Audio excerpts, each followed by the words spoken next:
talking to my mom, and she was telling me how hot Sacramento is going to be in California, and that's one thing I kind of have been feeling was, the headband. Should I hold this or not? No. Okay. The headband is kind of hot, and I want to have as few distractions on my mind, so a shorter hairdo kind of keeps the breeze going by really nice and close to my head, and kind of change it up, get some focus, and some positive energy. How did you decide on this particular one? You could have shaved it off. I wanted to keep something kind of fresh, something kind of edgy, and I talked to some of my friends, got their suggestions, and I do kind of like that kind of soccer European look, and it kind of fits kind of a little bit my style, and so I'm trying it up. And if I don't like it, always do something new. So don't be afraid to do stuff, and it's kind of how I like to race too. Don't be afraid to commit to it. And I want to live. I want to practice the way I want to compete.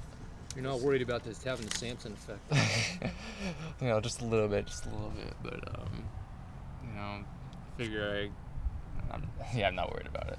I was just kidding. Yeah. Inspired by the World Cup at all? I feel like a lot of those soccer players are pretty handsome, and so if I can't beat them, join them, and so that's kind of what I'm doing right now. How do you feel about Sacramento? You feel you're ready? Coach and I have been trying to put some workouts together, and there's always going to be bumps in the road. That's just the way of training, and bottom line, I've been racing great so far, and so I'm not going to worry about this workout was bad, this workout was good. I'm going to bring each day with the mindset that this is the day that matters, nothing else matters, and so prelims, semis, and finals, kind of attack it all and race it like a champion. Top 5 finish last year. What would it mean to you personally to win it all this year? Winning it would be absolutely amazing. Kind of the past 2 years, I really came in as kind of like a challenger, like make it to the finals is good. And this year, I would say the field's not quite as deep. Guys like Nick Simmons being hurt, and there's been injury a lot. And I've even suffered from injuries too. And so no one's been free from that little injury bug.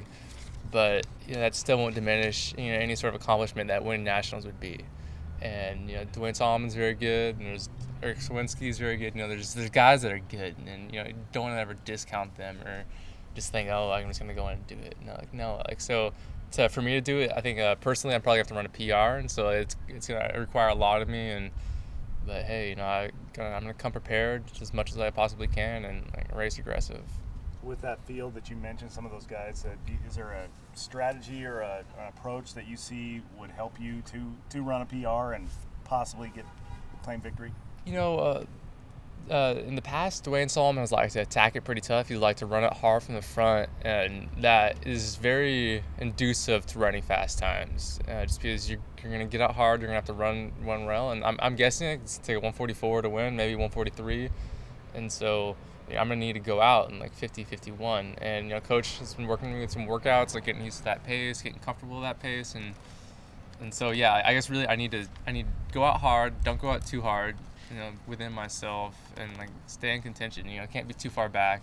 And I know at the Prefontaine Classic, I was more than happy to sit, a little bit off the leaders, and someone made a strong move. Someone else made an even stronger move, and I kind of lost that contact. So for me, I need to always stay in contact, and and you have to kind of sacrifice what's my rhythm, what feels comfortable to be able to have a strong kick versus contact, and so I have to compromise and hopefully get that optimal blend of contact or being up near the front and being relaxed, being efficient. Because when you press too hard, it can take away from the the last little bit of your race.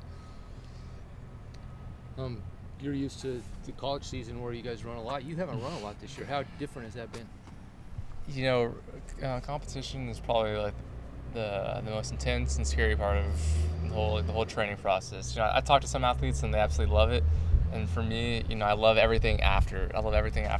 But beforehand, it can be a nightmare. And that morning, you don't want to eat, you want to throw up. That evening, you're just thinking about your race, and so it's been nice this year, kind of being a little more relaxed, especially kind of with lacking as much of the training as I would have liked. That way we can just not focus on competition. We can just focus on trying to get in as best possible shape and just prepare as much as we can.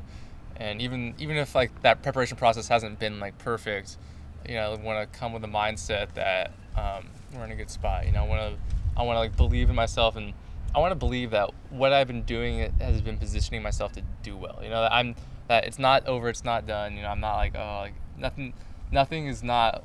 It's everything is redeemable, and everything has like a flip side and upside.